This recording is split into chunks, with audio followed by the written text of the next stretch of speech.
Assalamualaikum warahmatullahi wabarakatuh.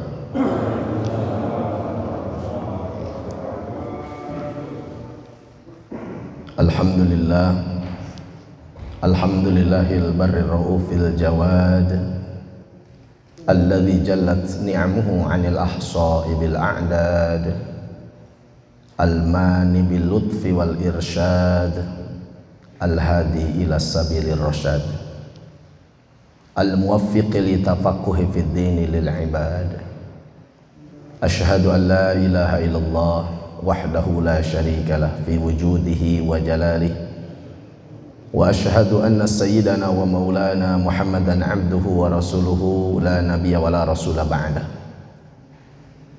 Arsalahu Allah ta'ala bil huda basyira wa nadhira wa da'iyan ila Allah bi idnihi wa sirajan munira.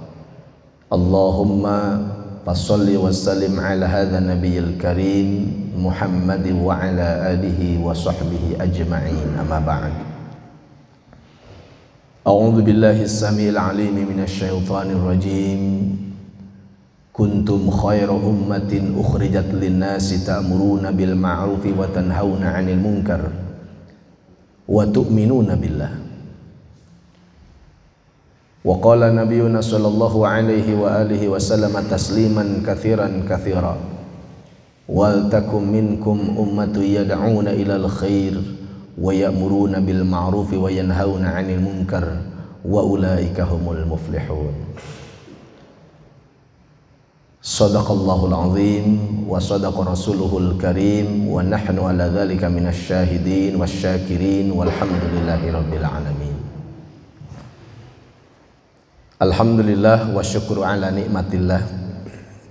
Bapak-bapak jamaah sholat subuh Masjid Darul Barokah yang dimuliakan Allah subhanahu wa ta'ala, amin ya rabbal alamin. Alhamdulillah, kita bersyukur pada pagi hari ini masih diberikan cucuran nikmat yang begitu banyak dan sangat berharga dari Allah subhanahu wa ta'ala. Tatkala seseorang diberikan karunia, diberi badan yang mudah untuk dibawa taat kepada Allah, maka itu adalah karunia yang tak terhingga. Karena itu menandakan badan kita ini adalah badan yang barokah, ziyadatul khair, semakin bertambah kebaikannya. Ketika nanti di akhirat, sebagaimana firman Allah dalam Al-Quran, wa tukallimuna aydihim wa tashhadu arjuluhum bima kanu yaksibun. Wa tukallimuna aydihim, dan tangan-tangan mereka akan berbicara. Wa tashhadu arjuluhum, dan kaki-kaki mereka menjadi saksi.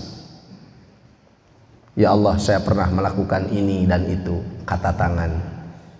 Kemudian kakinya mengatakan, benar ya Allah, saya saksinya. Maka mudah-mudahan di hari tersebut tangan dan kaki kita akan menjadi saksi-saksi kebaikan, amin ya rabbal alamin. Semoga setiap langkah kita menuju ke rumah Allah subhanahu wa ta'ala, beribadah kepada Allah, menjadi satu ukiran kebaikan dalam kehidupan kita di dunia, dan akan menjadi satu bekal untuk kita dalam perjalanan yang sangat panjang, yaitu di kehidupan abadil abad, yaitu di akhirat, amin ya rabbal alamin. Salawat dan salam semoga selalu terlimpah dan tercurah kepada baginda agung Muhammad sallallahu alaihi wasallam, kepada seluruh keluarganya, ahlul baitnya, para sahabatnya yang mulia, para tabi'in wa tabi'at, dan kepada seluruh umat manusia sampai akhir zaman, bahkan sampai hari kiamat. Dan mudah-mudahan kita pun berharap kepada Allah, selain kita dengan tanpa meminta kepada Allah telah ditakdirkan dilahirkan di akhir zaman, di zaman Nabi terakhir, kitab terakhir, maka mudah-mudahan kita semuanya termasuk orang-orang yang selamat dunia dan akhirat. Hadirin yang dimuliakan Allah subhanahu wa ta'ala, Allah subhanahu wa ta'ala yang telah menciptakan langit, Allah ta'ala yang telah menciptakan bumi, dan segala apa sesuatu yang ada di dalamnya, langit bersama alam malakutnya, kemudian dunia yang dipenuhi dengan yang pertama adalah kehidupan insaniat, kehidupan kemanusiaan. Kemudian yang kedua ada juga yang hidup di dunia itu dari nabatat, tumbuh-tumbuhan. Kemudian ada yang hadir di dunia itu jamadat, barang-barang yang keras, gunung-gunung, bukit berbukit, dan semua barang-barang yang keras. Kemudian yang keempat ada hayawanat, yaitu hewan-hewanan, baik itu insaniat, nabatat, jamadat, hayawanat, termasuk juga alam gaib, malaikat, jinnat, syaitoniat. Semua ini diciptakan dalam skenario Allah Subhanahu wa taala. Untuk apa? Untuk apakah Allah taala ciptakan hijau ranaunya dunia yang begitu indah? Untuk apakah Allah Ta'ala telah mengatur sedemikian rupa tatanan kehidupan yang begitu tertata dengan rapi? Wa ja'alna al-laila libasa wa ja'alna an-nahara ma'asha. Dan kami telah jadikan siang hari sebagai ma'ash, tempat kalian mencari kehidupan, tempat kalian berkehidupan. Wa ja'alna al-laila libas, dan kami telah menjadikan tempat kalian berpakaian adalah malam hari.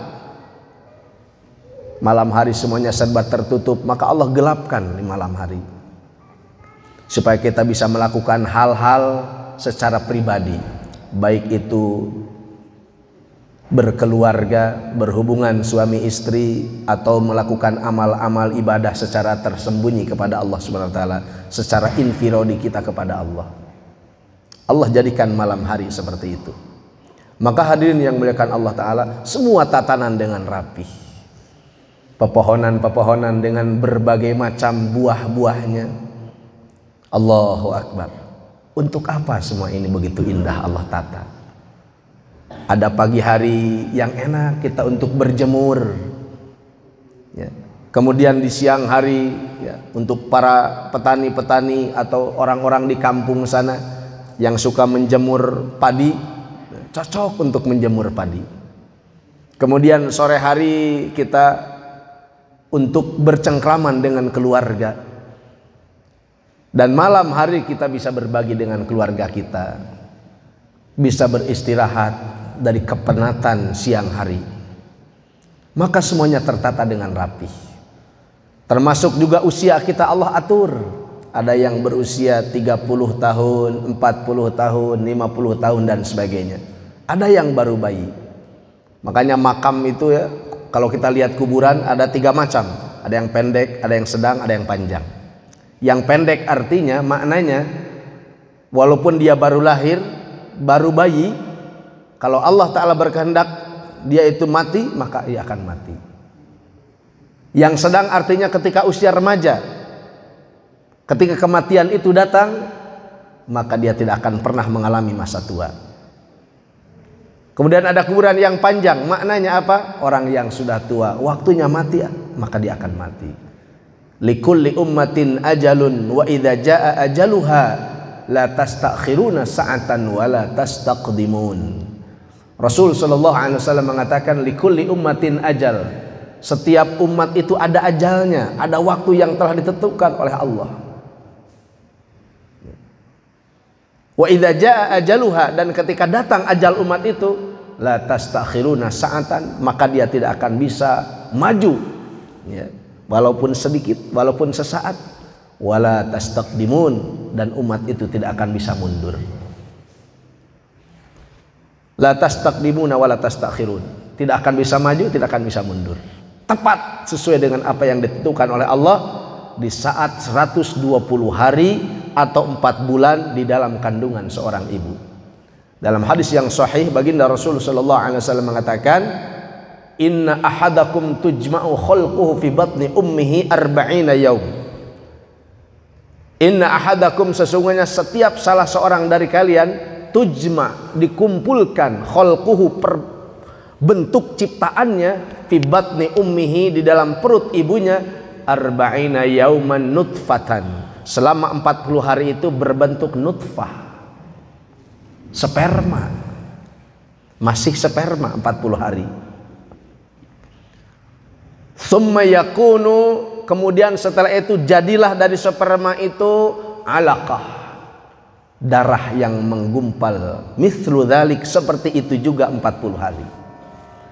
Tsumma yakun mudghatan, kemudian akan berubah kata Nabi menjadi mudghah, daging yang menggumpal. Mithlu dzalik, seperti itu juga 40 hari. 40 hari menjadi nutfah, 40 hari menjadi alaqah, 40 hari kemudian menjadi daging. Tsumma amarallahu ta'ala malakan, kemudian Allah perintahkan satu orang malaikat.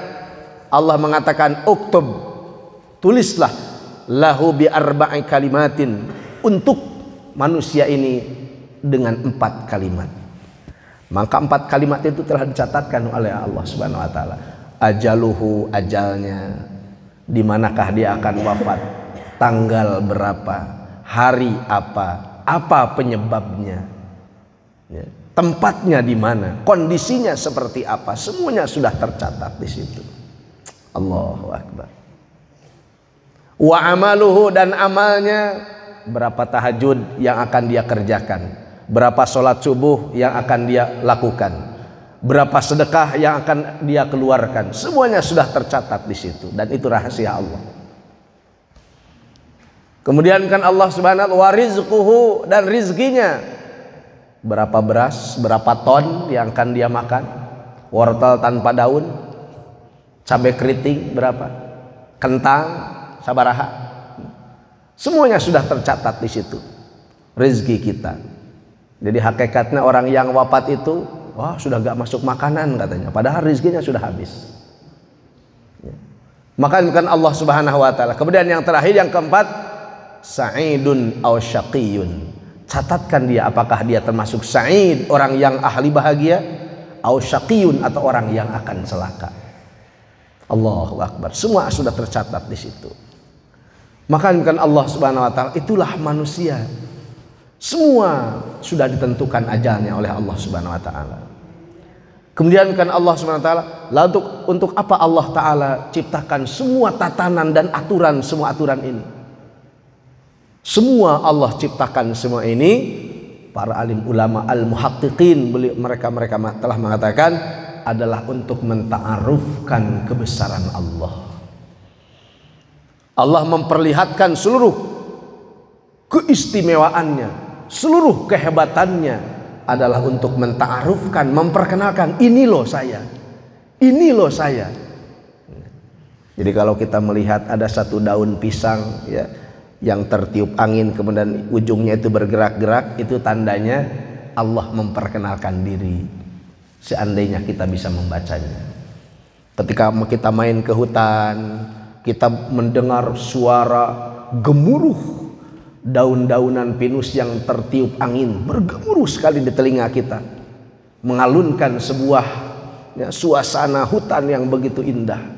Itu hakikatnya, ini saya yang bikin. Di balik semua ini aku yang bikin, untuk menta'arufkan supaya hati kamu tahu kepadaku, ya. Jadi sebenarnya apa yang setiap hari yang kita lakukan, yang kita pandang, yang kita lihat, semuanya adalah perbuatan Allah Subhanahu wa taala. Jadi Allah ingin mentarufkan kepada kita kebesarannya. Maka bukan Allah Subhanahu wa taala, kalau dunia itu diibaratkan ada sletingnya, ya, dibuka sletingnya, di baliknya itu adalah kebesaran Allah. Allah ingin memperkenalkannya kepada kita. Allah Subhanahu wa taala apabila berbicara dengan para nabi menggunakan wahyu. Allah Subhanahu wa taala apabila berbicara dengan para wali-wali Allah, para kekasihnya, dengan memberikannya ilham. Lalu Allah berbicara dengan kita yang bukan nabi, yang bukan wali, dengan apa? Diberi wahyu? Gak mungkin, bukan nabi. Atau diberi ilham? Itu untuk wali-wali Allah. Kalau kita ini orang-orang pendosa seperti saya, bagaimana cara Allah berdialog dengan kita? Bagaimana cara Allah bercakap-cakap, ingin menyampaikan pesan-pesan sesuatu kepada kita? yaitu dengan disentuhnya diri kita dengan berbagai macam problematika dalam hidup. Ketika datang rizki kepada kita, keuntungan kepada kita, Allah nyuruh kepada kita, kamu udah lama nggak bersyukur, maka Allah berikan kelapangan dalam hidup. Ketika Allah berikan kita penyakit, sakit gigi, kamu jangan banyak ngomong bohong. Ya. Ketika Allah Ta'ala berikan kamu sakit mata, ya, kamu ingat-ingat tuh mata kamu dipakai belanja kemana saja. Ya. Makanya para sahabat Rasulullah SAW ketika mereka sakit, yang diingat itu bukan obat yang pertama kali, tapi teguran Allah, apa yang Allah tunjukkan kepada saya. Ya. Makanya kan Allah SWT beda dengan kita, pandangan kita hari ini, sakit gigi, wah kurang apa nih? Oh berarti saya gula darahnya naik nih kira-kira. Maka kan Allah Subhanahu wa Ta'ala, itulah bedanya pandangan seseorang yang kecintaan kepada akhiratnya sudah tinggi seperti itu.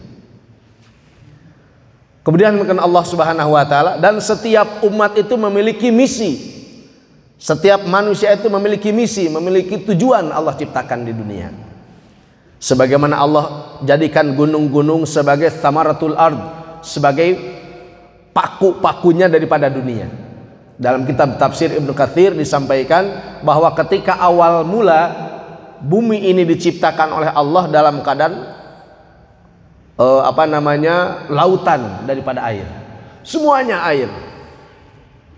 Kemudian daratan pertama yang muncul alladzi bi Bakkah, yaitu yang ada di Bakkah, yaitu di Mekah.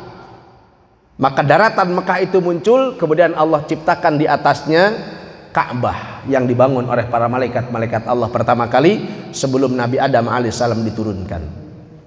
Subhanallah. Kemudian Allah Subhanahu wa Ta'ala, setelah bumi ini tertata, maka bumi dalam keadaan gempa, yaitu kegoncangan, segoncang-goncangnya. Maka Allah tempatkan gunung-gunung untuk menahan kegoncangannya itu, yang mana nanti pada hari kiamat gunung-gunung akan meletus, ya, dan bumi ini akan gempa segempa-gempa ini, karena paku dunianya sudah hilang.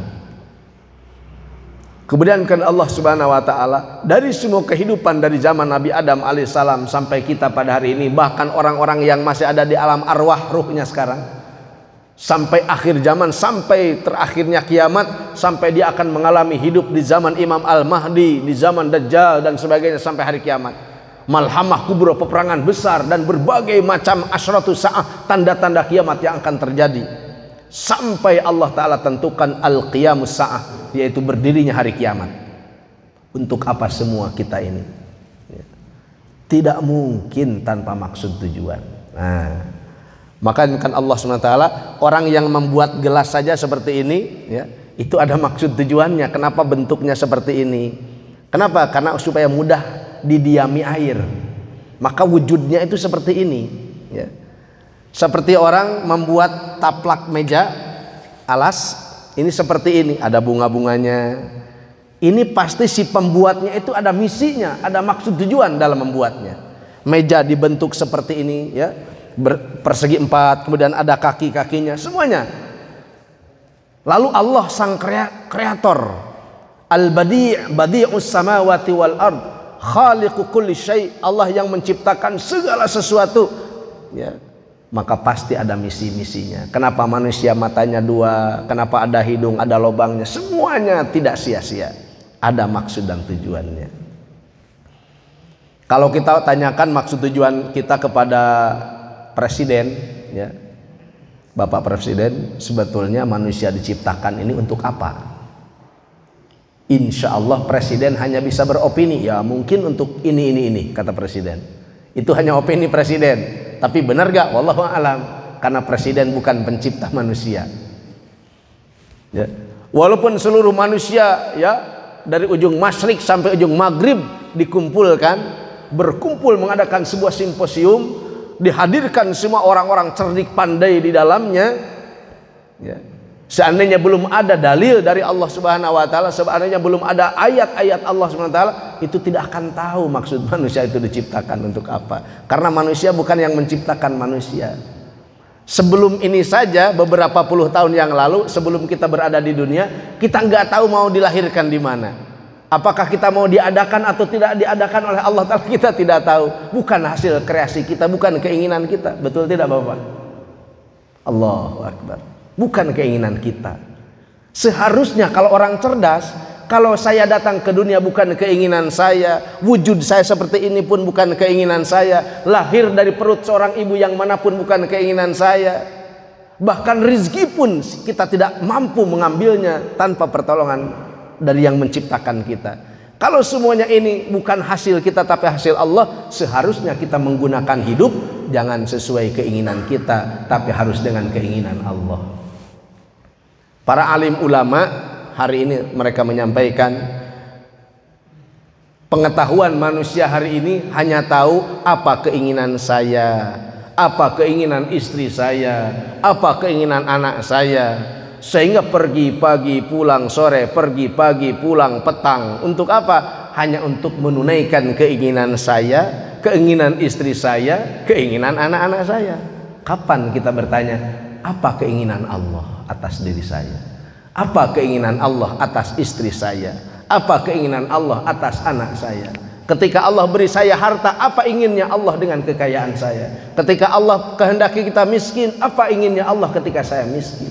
Kenapa saya dipanjangkan usia? Apa inginnya Allah dengan panjangnya usia saya? Karena kita bukan hasil kreasi diri kita sendiri. Hidup ini bukan ciptaan kita. Seharusnya setiap manusia berpikir apa inginnya daripada kita dihadirkan di sini. La ilaha illallah. Tidak ada yang tahu kecuali Allah Subhanahu wa taala. Hanya saja Allah sudah ngasih bocoran. Alhamdulillah nih. Supaya manusia nggak bingung, nggak stres, Allah sudah memberikan kita bocoran dalam Al-Qur'an tentang maksud dan tujuan Allah menciptakan manusia. Wa idz qala rabbuka lil malaikati inni ja'ilun fil ardi khalifah. Yang pertama, tujuan manusia diciptakan oleh Allah Subhanahu wa taala. Mari kita bertanya kepada Allah. Allah menjawab, wa idz, dan ingatlah Muhammad ketika qala, berfirman rabbuka, Rabbmu, lil malaikati, kepada para malaikat. Jadi dalam Al-Qur'an ada dialognya Allah bersama para malaikat. Nah, itu sebelum manusia itu ada, Nabi Adam pun belum diciptakan. Wa idz qala rabbuka lil malaika, dan ingatlah ketika Rabbmu berkata kepada para malaikat, inni ja'ilun fil ardi khalifah. Wahai malaikat, sesungguhnya aku akan menjadikan manusia sebagai khalifah di muka bumi ini. Itu dari kalangan manusia.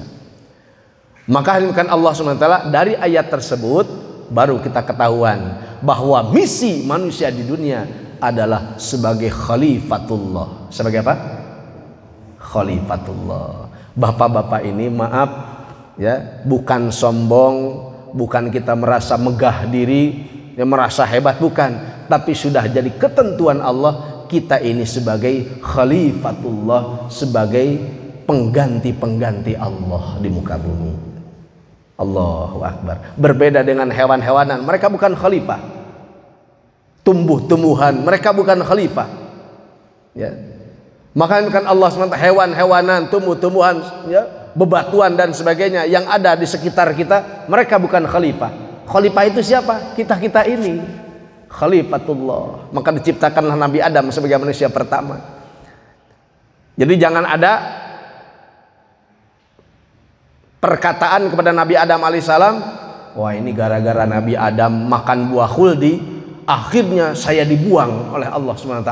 Beliau pun dibuang oleh Allah SWT dari surga ke dunia. Seandainya buah khuldi tidak dimakan oleh Nabi Adam alaihissalam dan Siti Hawa, bapak dan ibu kita, bapak dan ibu kita, manusia, ya mungkin kita ini sekarang sedang berada di mana? Waduh, enak-enakan di surga, makan apel surga, jeruk surga, masya Allah. Mungkin pengajian ini pun di surga mungkin ya, masya Allah. Itu jangan seperti itu, karena itu cuma skenario saja. Memang sebelum Nabi Adam alaihissalam memakan buah khuldi pun Allah mengatakan inni ja'ilun fil ardi khalifah. Manusia itu memang Allah rencanakan untuk menjadi khalifah fil ard. Ya, itu hanya skenario saja. Maka kan Allah Subhanahu wa taala Apa yang dimaksud dengan khalifah itu? Khalif artinya pengganti. Pengganti Allah. Artinya apa? Yaitu tugas kita di dunia adalah untuk menjaga ketentraman dan kenyamanan sebagai pengganti Allah di muka bumi, wakil Allah di muka bumi, yang harus bersifat seperti sifat-sifat Allah yang terpuji. Makanya dalam satu mafhum hadis Rasul sallallahu alaihi wasallam mengatakan, ya, takhallaqu bi akhlaqillah. Takhallaqu, berakhlaklah kalian, bi akhlaqillah, dengan akhlak Allah. Berakhlaklah kalian seperti akhlaknya Allah. Apa? Ar-Rahman, Ar-Rahim, Al-Ghafur, Al-Afu, Al-Adl. Ar-Rahman yang maha kasih, Ar-Rahim yang maha menyayangi. Artinya tugas kita di dunia menggantikan Allah, yaitu menyebarkan kasih sayang. Jangankan kepada sesama manusia, bahkan kepada sesama makhluk Allah, hewan-hewanan pun kita harus berkasih sayang dengan mereka. Masya Allah. Ingat ada satu kisah yang disampaikan oleh Nabi. Ada seorang wanita pelacur, ya, al-baghi. Al-baghi itu artinya pelacur. Kalau pelacur itu bukan orang yang pernah lacur, bukan, tapi pelacur. Jadi sudah profesional, sudah menjadi profesi, ya. Kita sudah tidak bisa bayangkan berapa kali dia melakukan maksiat. Tapi ketika dia berjalan, ditarik matahari, kemudian ia melihat seekor anjing yang kehausan, Masya Allah, ya. Kemudian ia terenyuh hatinya. Ada sifat Rahman dan Rahim Allah di dalam hatinya. Wah, kasihan nih anjing, pasti dia haus. Aku pun merasakan begitu menderitanya haus itu. Maka kecerdasan emosionalnya telah mampu merasakan penderitaan anjing itu sebagai makhluk Allah Subhanahu wa taala. Walaupun saya seorang pelacur, tapi saya mengasihi anjing ini. Maka dia turun mencari sumur, dia dapati satu sumur, ya, dia buka sandal dari kulitnya, digigit, ya, di mulutnya, kemudian dia turun ke dalam sumur, dia ambil air dengan sepatunya itu, dia gigit lagi di mulutnya, naik lagi ke atas dan diberikan kepada anjing itu. Subhanallah. Dengan perbuatannya itu Allah jatuh cinta kepadanya. Allahu Akbar. Allah ampuni seluruh dosa-dosa keburukannya. Kenapa? Dia khalifatullah, berhasil menjadi pengganti Allah Subhanahu wa taala. Allahu Akbar. Sebaliknya kata Nabi, tadkhulun nar al-mar'atu fil hirrah. Akan ada seorang wanita ahli ibadah, tahajudnya jago, ya, diibaratkannya begitu, puasanya mantap, tahajudnya bagus, zikirnya mantap, ahli ibadah saja. Tetapi dia masuk neraka, wanita tersebut fil hirrah, di dalam urusan dengan kucing. Dia punya seekor kucing, ya, kemudian ia sekap, dia tidak memberinya makan, ya. Mungkin ada satu jengkel mungkin ya di hati wanita ahli ibadah tersebut, karena jengkelnya, karena gak enaknya, akhirnya kucing itu disekap di satu ruangan, dia tidak melepaskannya supaya dia mencari makan sendiri, dan dia pun tidak memasukkan makanan ke dalamnya. Akhirnya karena perbuatannya itu seluruh amal-amalnya dihapus oleh Allah, karena itu tidak mencerminkan perbuatan khalifatullah. Subhanallah. Ada seorang pemuda naik unta, untanya tidak mau melaju, dia pukul-pukul untanya. Dia tidak sadar bahwa perbuatan itu disaksikan oleh baginda Rasul sallallahu alaihi wasallam. Kif ya walad, kif ya walad. Nah, berhenti nak, kata Nabi. Maka pemuda itu melihat ke belakang, ternyata ada Rasulullah SAW. Rasulullah SAW mengatakan, rubal markub khairun indallah minar rakib. Terkadang yang ditunggangi lebih mulia di hadapan Allah dari yang menungganginya. Subhanallah. Terkadang derajat hewan lebih mulia di hadapan Allah daripada manusia yang zalim. Allahu Akbar. Itu tandanya perbuatan itu tidak mencerminkan khalifatullah. Ya, berapa hewan yang telah kita sakiti, berapa umat manusia yang pernah kesakitan hatinya karena perkataan kita yang menghiris tajam ke dalam hatinya. Berapa orang bawahan-bawahan kita, mungkin orang-orang yang ada di bawah kita derajatnya, kekayaannya dan sebagainya, yang pernah kita tunjuk-tunjuki ke mukanya. Berapa orang yang pernah tersakiti dengan pekerjaan kita, dengan aktivitas kita tanpa kita sadari. Allahu Akbar. Pernahkah kita meminta maaf kepada mereka? Allahu Akbar. Masya Allah. Maka kan Allah SWT, kita adalah khalifatullah. Siap insya Allah? Kita harus menjadi khalifatullah, menyebarkan kasih sayang kepada siapapun. Bahkan kepada orang pendosa sekalipun, kita tidak boleh membencinya. Yang dibolehkan dalam syariat Islam adalah membenci pekerjaannya. Dan kita harus merubahnya dengan sekemampuan kita, dengan tangan kita, kalau tidak bisa dengan lidah kita, tidak bisa dengan hati kita, dengan yang melahirkan doa dan kerisauan. Allahu Akbar. Itu selemah-lemahnya iman. Kemudian yang kedua, kan Allah SWT. Jadi yang pertama, tujuan manusia diciptakan, kita semuanya adalah sebagai khalifatullah, sebagai pengganti-pengganti Allah di dunia ini. Senang memaafkan orang karena Allah Al-Afu, yang maha memaafkan. Al-Adl, Allah yang maha adil. Maka senang kita berbuat keadilan. Semua hanya Allah Ta'ala, sifat-sifat yang baik dari Allah SWT yang dibiaskan kepada diri kita, kita harus buktikan dalam dunia nyata ini. Itulah tugas khalifatullah. Kemudian yang kedua, hanya Allah SWT, tugas manusia apa? Sebagaimana dalam firman Allah dalam Al-Quran, wa ma khalaqtul jinna wal insa illa liya'budun. Dan tidaklah Allah menciptakan jin dan manusia kecuali untuk ya'budun, beribadah kepada Allah. Allahu Akbar. Makanya postur tubuh kita, coba perhatikan bapak-bapak ya, postur tubuh kita ini. Dalam tangan itu ada sikutnya, dalam dalam kaki ada lututnya ya. Tangan ada jari-jarinya, kaki pun ada jari-jarinya, semua. Kemudian pinggang pun elastis, ya, bisa menekuk. Kenapa diciptakan seperti itu? Karena manusia dan jin diciptakan untuk beribadah kepada Allah. Salah satu ibadah adalah sholat. Sholat ibadah bukan? Ibadah. Makanya postur tubuh kita sudah disesuaikan dengan sholat. Ya. Gening sana orang Kristen juga dilahirkan bukan untuk Islam, bukan untuk sholat, tapi bentuknya sama dengan kita, seperti orang Islam ya, padahal mereka tidak akan sholat. Oh, kata siapa? Baginda Rasulullah SAW mengatakan, kullu maulud yuladu ala fitratil Islam. Setiap bayi yang dilahirkan ke dunia ini dilahirkan dalam fitrahnya sebagai agama Islam. Islam sebetulnya semuanya orang diciptakan itu. Fa'abawahu, tetapi kedua orang tuanya lah ayyumanjisanihi aw yuhawidanihi aw yunasironihi, yang meyahudikan, memanjusikan, menasranikan, itu orang tuanya. Pendidikan lingkungannya yang membuat dia seperti itu. Padahal fitrah manusia itu lahir adalah untuk menjadi orang-orang ahli ibadah kepada Allah. Oh, subhanallah. Dalam sholat ada ruku, aduh cangkengna geunaheun jang rukunya, raos subhanallah. Kemudian dalam sholat ada sujud, tubuh kita mendukung untuk sujud, ya, untuk beribadah kepada Allah SWT. Kok dipakai megang pulpen, megang cangkul juga kok bisa? Karena megang pulpen, megang cangkul itu pun bisa jadi ibadah kepada Allah SWT. Untuk itulah kita diciptakan. Oh, subhanallah. Kemudian kan Allah Subhanahu wa Ta'ala untuk beribadah, jin dan manusia diciptakan. Selain untuk beribadah ya, kalau bukan untuk ibadah tidak Allah ciptakan.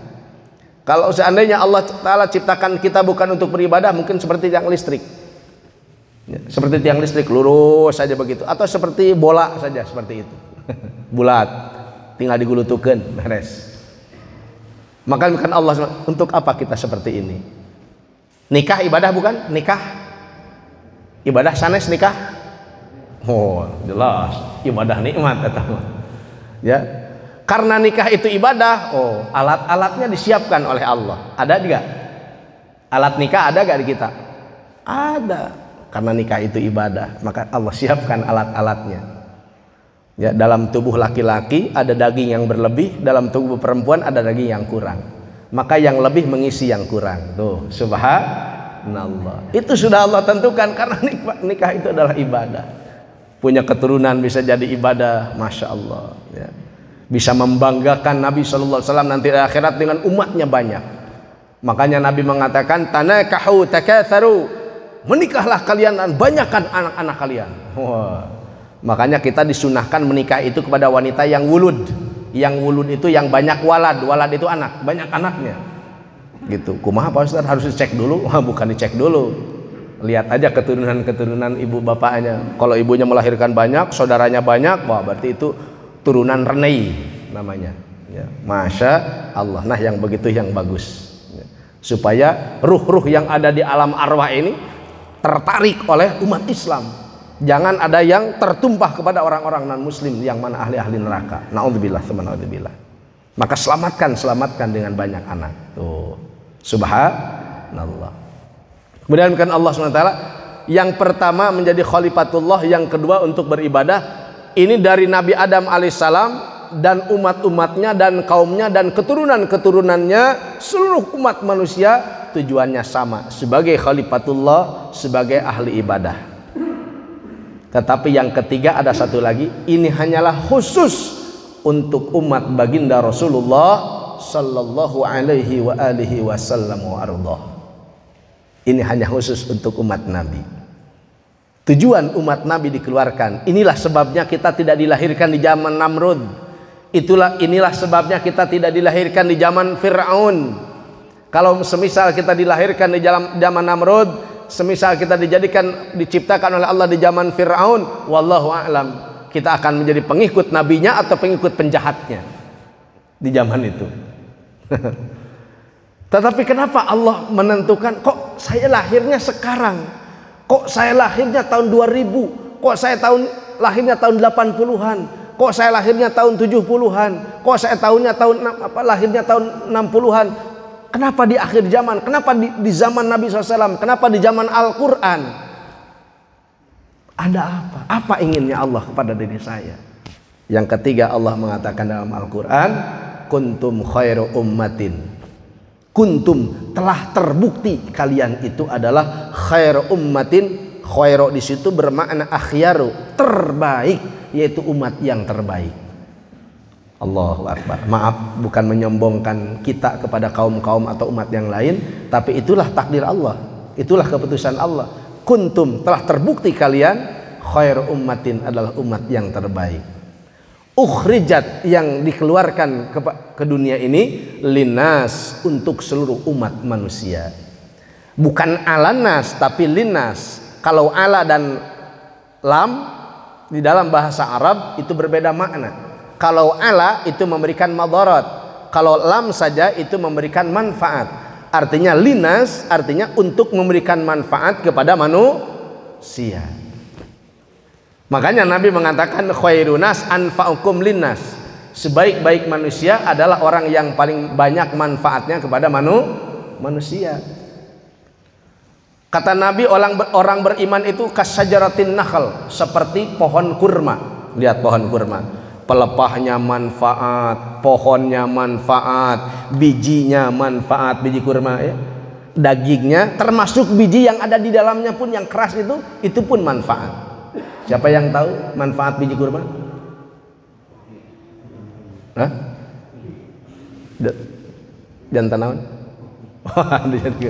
Itu adalah rahasia kejantanan pria.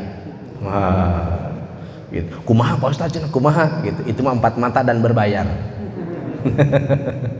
Makan Allah Subhanahu wa taala. Jadi cara meraciknya seperti apa kekeringan dan sebagainya, itu ada tekniknya. Ya, bapak-bapak tidak perlu membeli apa-apa segala macam. Itu dalam biji kurma itu ada rahasianya di situ. Dan kita sudah membuktikannya. Alhamdulillah. Ya. 4 mata tapi ya, 4 mata. Oke, atas pengawasan. Makan Allah Subhanahu wa taala. Semuanya bermanfaat, pohonnya, pelepahnya, kurmanya, semuanya bermanfaat. Kalau kata orang Sunda mah katanya orang beriman itu seperti pohon singkong.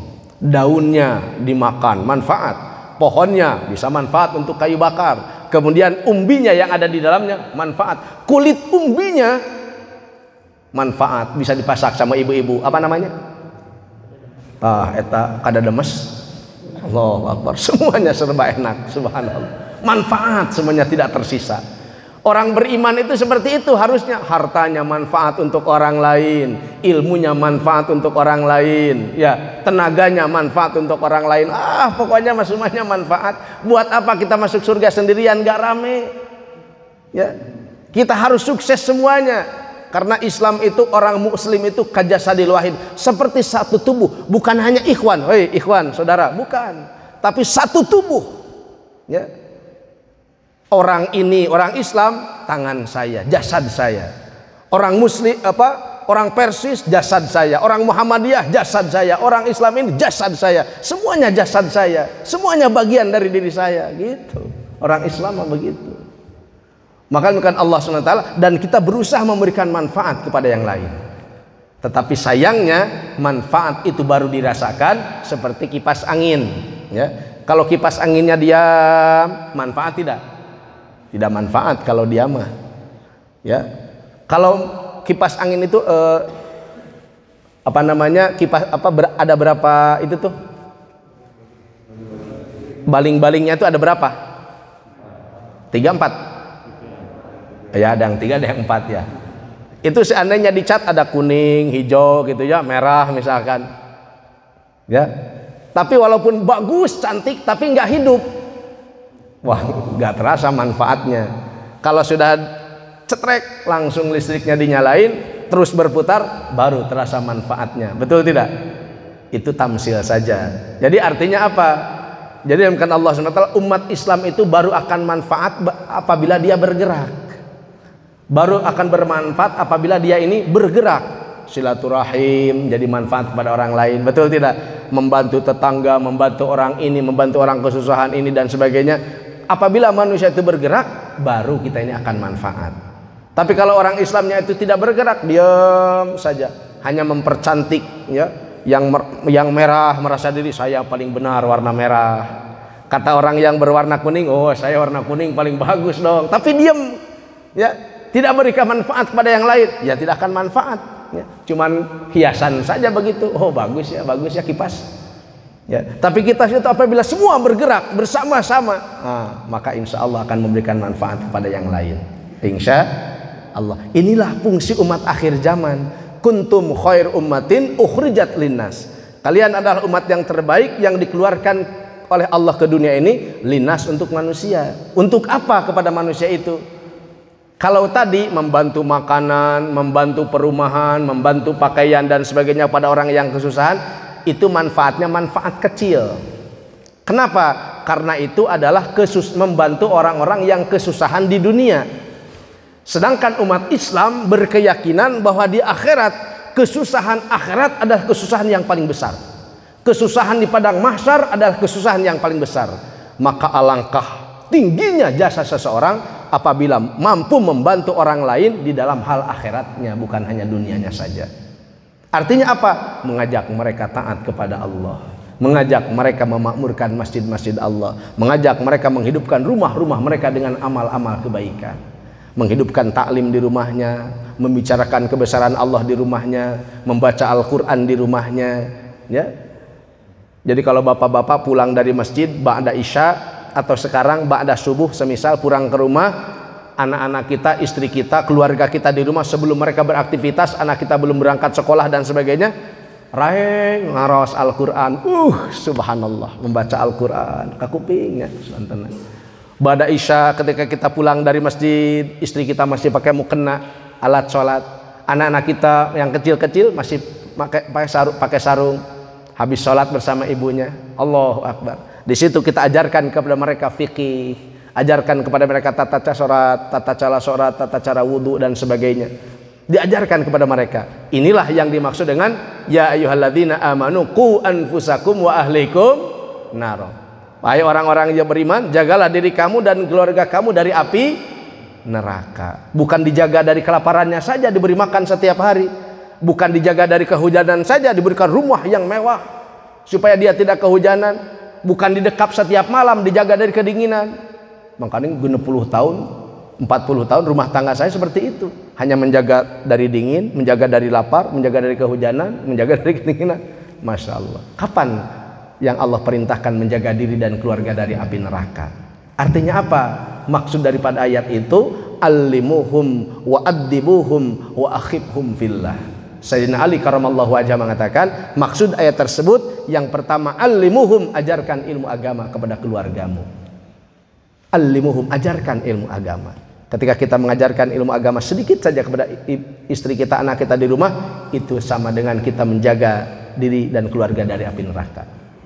Yang kedua, addibuhum, latihkan adab-adab sunnah Rasulullah sallallahu alaihi wasallam.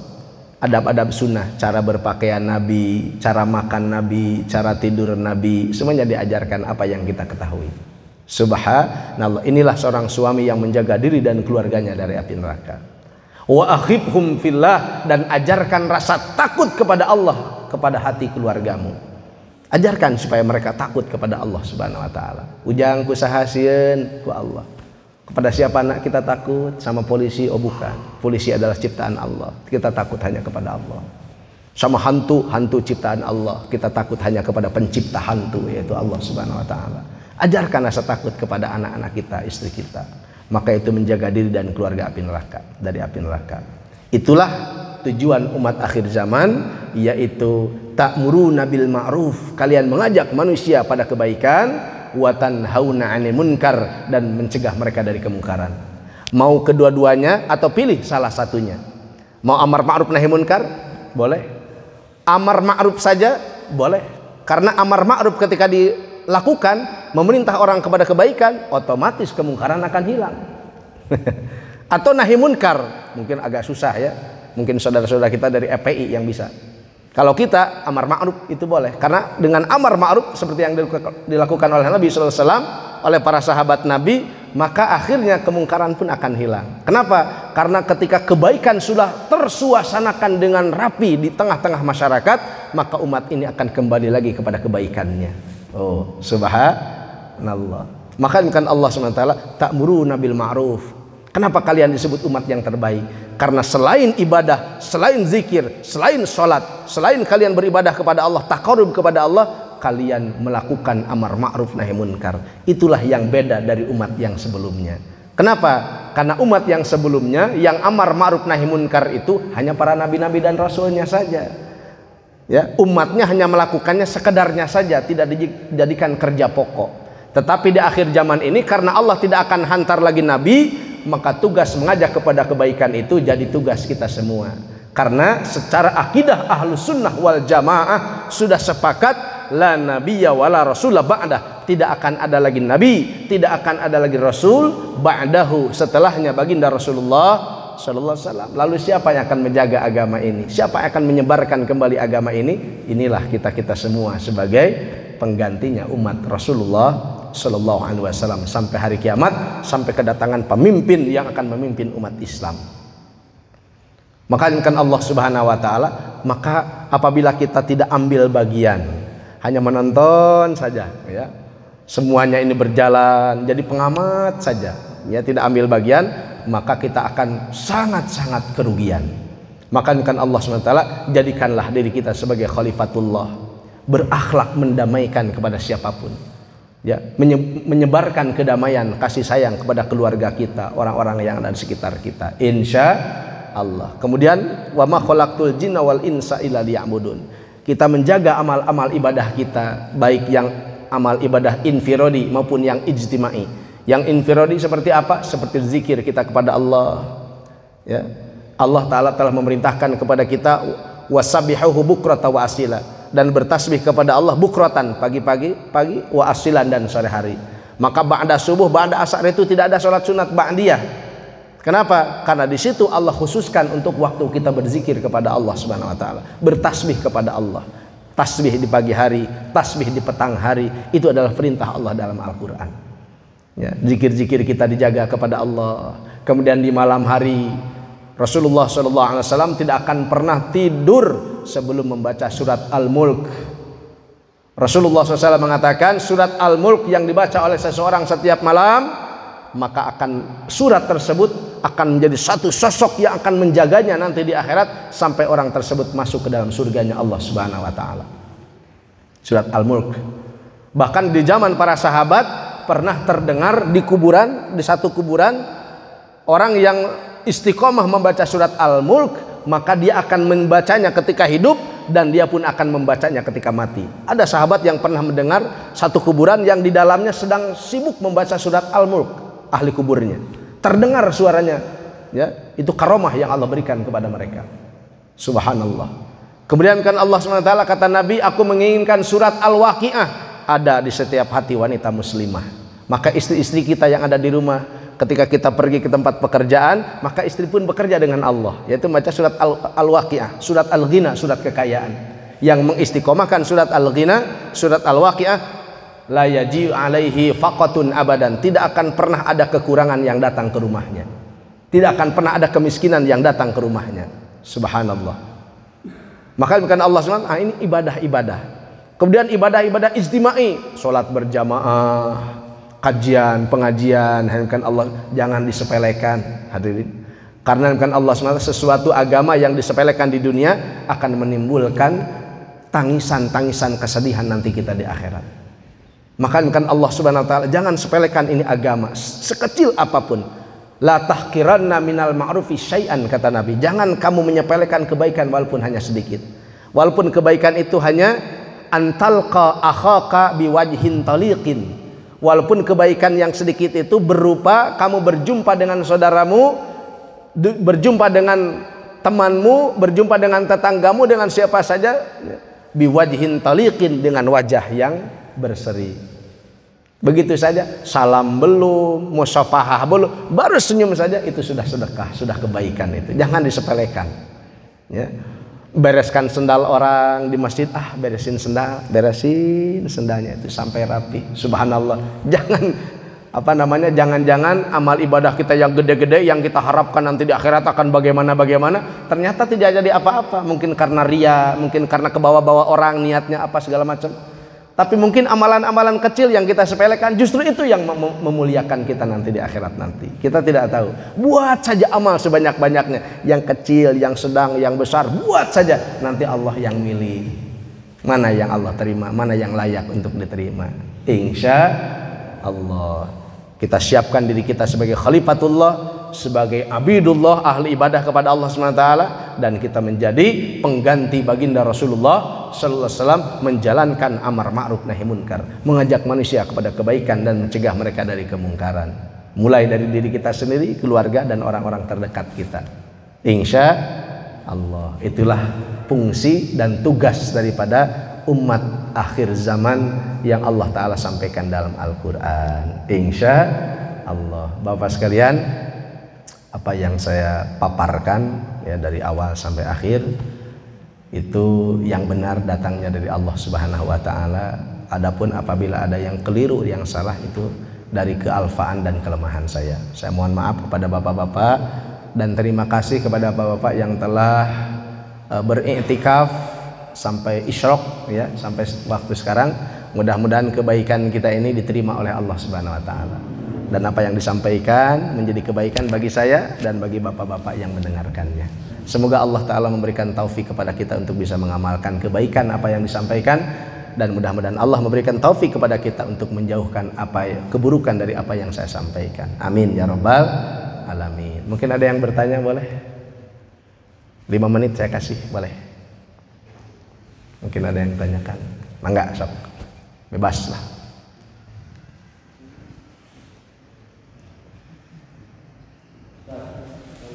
Mangga.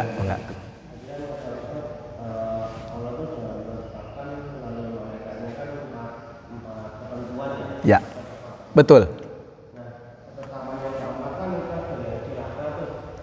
Sa'idun aw syaqiyun, celaka atau bahagia.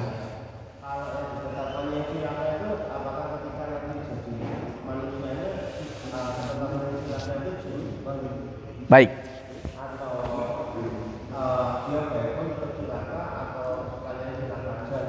Siap. Pertanyaan yang sangat baik sekali. Dan itu pun pernah ditanyakan oleh murid-muridnya Imam Al-Ghazali rahimahullah, murid-muridnya Ibnu Abbas radhiyallahu taala anhu, muridnya Ibnu Mas'ud radhiyallahu taala anhu. Itu pernah sama pertanyaan seperti siapa? Pras. Ya.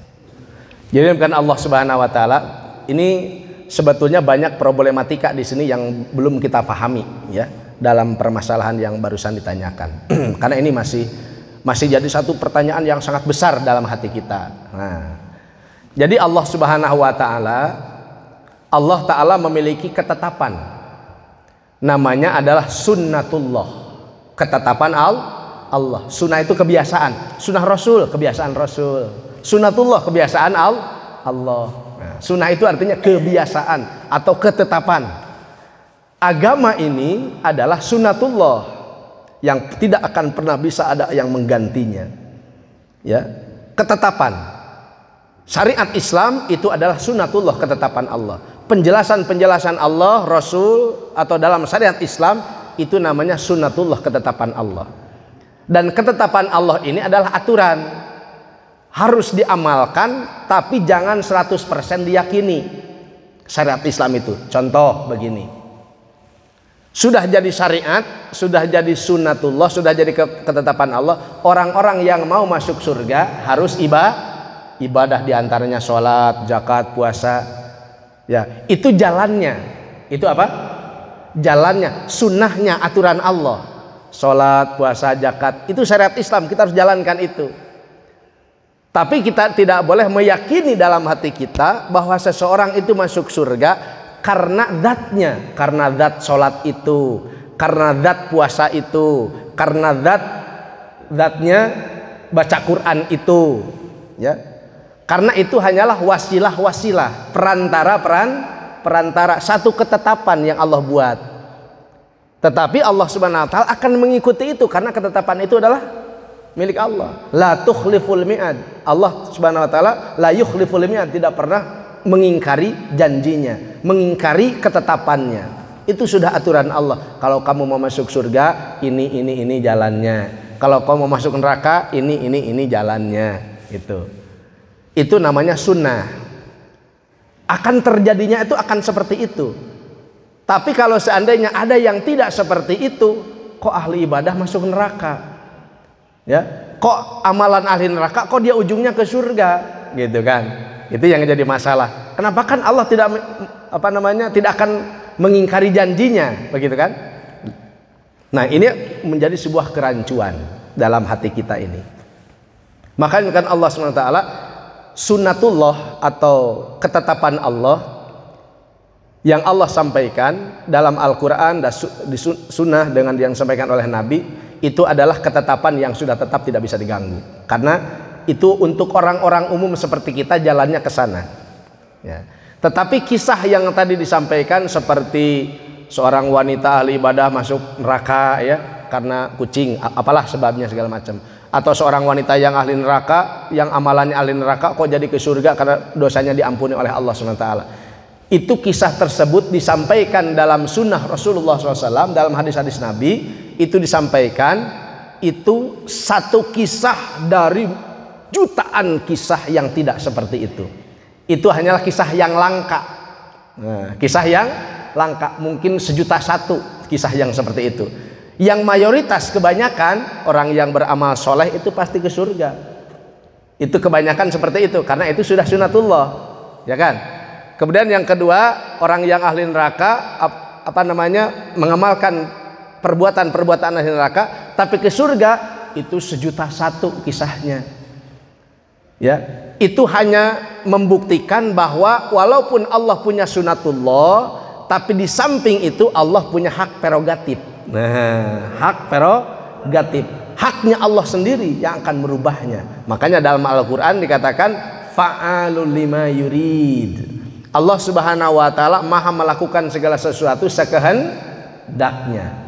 Kemudian dalam ayat yang lain, yamhullahu may yasha wa indahu umul kitab. Yamhullah, Allah Maha menghapus segala ketetapannya sekehendaknya. Wa indahu umul kitab, tapi Allah juga memiliki umul kitab, induknya catatan, yaitu lauhul mahfud. Ya, lauhul mahfud. Sementara itu catatan di Lauh Mahfud adalah catatan yang ada di makhluk Allah yang bernama Qalam dan Lauh Mahfud. Sedangkan apa keinginan Allah yang ada di dalam zatnya Allah SWT dirahasiakan. Jadi kalau bapak-bapak gitu kan ah saya mau beramal takut ujung-ujungnya ke neraka. Misalkan ada perasaan seperti itu, ah saya mau tidak beramal gitu. Siapa tahu kan masuk surga tidak beramal juga.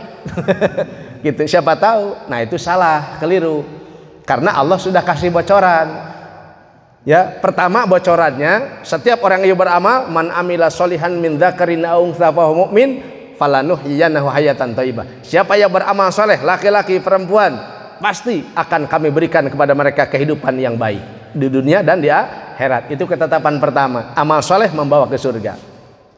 Ya, kemudian yang kedua, ini ketentuan yang kedua dari Allah Subhanahu wa taala. Itu ketentuan pertama, bahwa yamhullahu may yasha wa indahumul kitab. Allah Subhanahu wa taala Maha menghapus segala sesuatu sekehendaknya, sakersana, sekeinginannya. Kalau kemarin begitu, Allah robah begini, siapa yang mau larang? Siapa yang mau larang? Artinya kita jangan putus asa dari rahmat Allah Subhanahu wa taala. Artinya yang ketiga, kalau kita mau beramal, ya, maka carilah amal-amal yang mendekati kepada rahmat Allah. Jangan yang hakikat. Kalau yang mengandalkan hakikat yang tadi, kuma Allah aja bagaimana ujungnya, itu kan hakikat namanya, tidak mengikuti syariat. Betul tidak? Nah, kalau Allah Subhanahu wa taala itu ngasih bocoran, inna rahmatallah qaribun minal muhsinin. Walaupun ketentuan pertama seperti itu, berapa orang yang amal soleh pasti akan ke surga, yang amal akan neraka. Kemudian yang kedua, mungkin Allah menghapus segala sesuatu sekehendaknya, gitu kan. Kemudian yang ketiga, kalau kita mau beramal, carilah amal-amal yang mendekati kepadanya. Apa? Allah ngasih bocoran, inna rahmatallahi qaribun minal muhsinin. Kalau kamu tahu ingin rahmat Allah, rahmatku itu diberikan kepada siapa, yang menyebabkan dia akan masuk surga, walaupun dia beramal soleh ataupun dia tidak beramal soleh, yang penting dapat rahmat Allah. Ya, kamu tahu nggak kepada siapa diberikan? Lil muhsinin, qaribun minal muhsinin, sangat dekat kepada orang-orang yang berbuat kebaikan. Jadi kalau kita mau masuk surga, dekatkan diri kita dengan rahmat Allah dengan cara melakukan amal-amal kebaikan. Karena rahmat Allah itu, kebaikan Allah itu kan dirahasiakan, kita tidak tahu apakah ujung kita baik, ujung kita buruk, kita tidak tahu. Dalam kondisi sholat, dalam kondisi tidak sholat pun kita tidak tahu apa nasib diri kita nanti ujungnya. Khotimahnya seperti apa? Apakah su atau husnu? Apakah baik atau buruk? Nah, dalam rangka menunggu itu, apakah kita meninggalkan amal atau kita sibuk beramal? Yang seharusnya Allah ngasih bocoran, inna rahmatallahi qaribun minal muhsinin. Rahmat Allah itu dekat dengan orang-orang yang berbuat kebaikan. Jangan tunggu bari nganggur, tapi tunggulah keputusan Allah itu dengan berbuat amal-amal kebaikan. Itu bocoran dari Allah. Siap kira-kira? Itu bocoran dari Allah Subhanahu wa taala, ya. Walaupun nasib setiap orang itu tergantung nanti ujungnya Allah bagaimana yang menentukan. Dahulu ketika di 120 hari dalam kandungan seorang ibu, Allah ngasih bocoran. Kalau kamu ingin catatan tersebut baik, walaupun buruk catatan di sana, Allah Maha menghapus sekehendaknya. Ada harapan, ya, ada harapan kepada Allah. Dan Allah dari semuanya itu ngasih bocoran, inna rahmatallahi qaribun minal muhsinin. Sesungguhnya rahmat Allah, ampunan, ya, maghfirah, kebaikan-kebaikan dari Allah itu sangat dekat sekali kepada orang-orang yang berbuat kebaikan. Adapun kisah yang tadi yang beramal tapi masuk neraka, yang beramal neraka tapi masuk surga, itu kisah 1.000.001 itu teh. Kisah 1.000.001, jangan ikuti itu. Artinya tetap mengikuti sunatullah. Orang yang beramal kebaikan ujungnya surga, orang yang beramal buruk pasti neraka. Itu ketentuan yang pertama. Insya Allah. Bisa dipahami sedikit-sedikit? Masya Allah. Itu kan Allah SWT. Pilih ayat badai aktivitas Bapak. Oh ada satu lagi, boleh sebentar ya. Jadi orang itu meninggal bagaimana kebiasaannya? Ya. Orang itu akan meninggal bagaimana Siap. kebiasaannya? Ya. Itu hadis. Oh, ya. Jadi itu bukan hadis, itu mafhum. Mafhum atau apa namanya, yang bisa dipahami dari satu hadis. Bunyinya qaidahnya jadi seperti itu. Gitu. Itu banyak hadis-hadisnya, dalam ayat Al-Qur'an juga ada. Tetapi bunyinya tidak seperti itu. Tapi kesimpulannya ke sana gitu. Kesimpulannya bahwa seseorang itu akan wafat sesuai kondisi atau keadaan kebiasaan yang dia lakukan ketika di dunia. Gitu. Maka bukan Allah Subhanahu wa taala, maka yang namanya istiqomah, yang namanya berbuat baik itu jangan cek urang Sunda mah porongos. Gitu. Beramal semangat, hilang lagi gitu.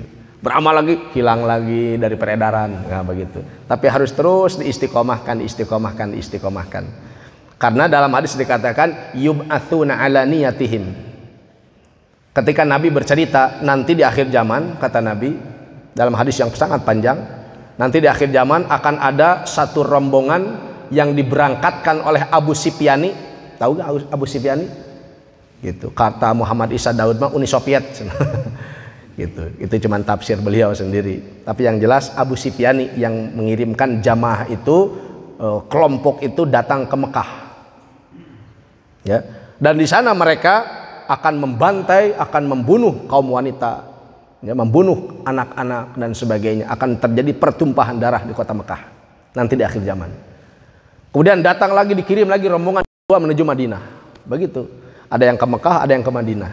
Pertama yang ke Madinah, maaf yang tadi ya. Kemudian yang kedua ke Mekah. Maka ketika mereka sampai di Al-Baida, nama satu gurun pasir, ya, di antara Mekah dan Madinah. Ketika mereka sampai di Baida, fakhossafa bihimul ard, kata Nabi, maka Allah menenggelamkan mereka ke dalam tanah. Ya, mungkin bapak-bapak pernah dengar ada pasir hisap. Ya. Nah, di situ ada pasir hisap di Al-Baida, itu ada pasir hisap sampai sekarang ada. Jadi itu bisa menenggelamkan sesuatu. Nah, nanti di akhir zaman akan menenggelamkan satu pasukan, satu infanteri yang diberangkatkan oleh Abu Sufyani. Ini hadis sahih dalam tafsir Qurtubi. Akan berangkatkan, kemudian mereka akan tenggelam. Itu dikatakan oleh Nabi kepada Siti Aisyah. Kata Siti Aisyah radhiyallahu taala anha, ya, wahai Rasulullah, bagaimana seandainya di antara mereka ada pedagang, ya, atau masyarakat yang kebetulan ketika itu mungkin ada di situ, apakah mereka juga sama ditenggelamkan?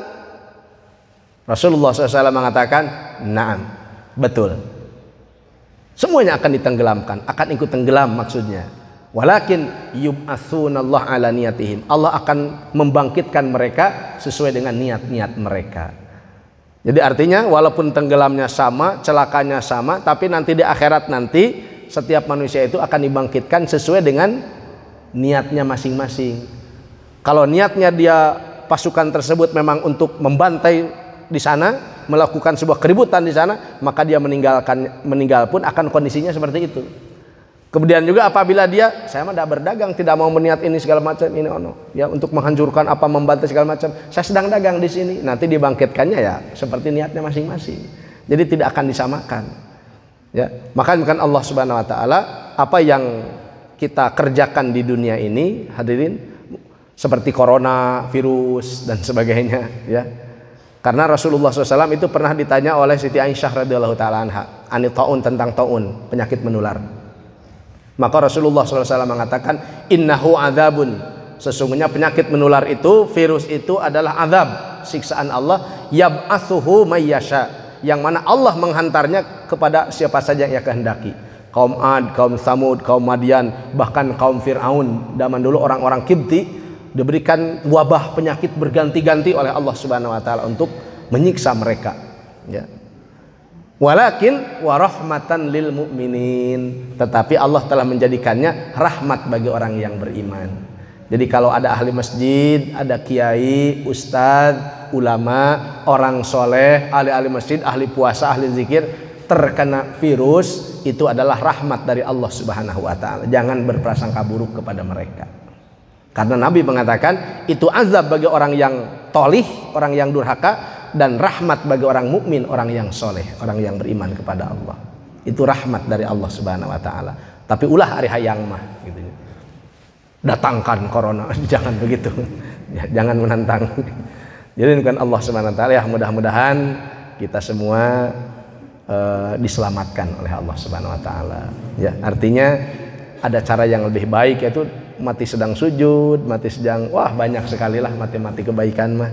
Ya, mudah-mudahan bapak-bapak di sini juga menjadi orang-orang yang kita semua husnul khotimah.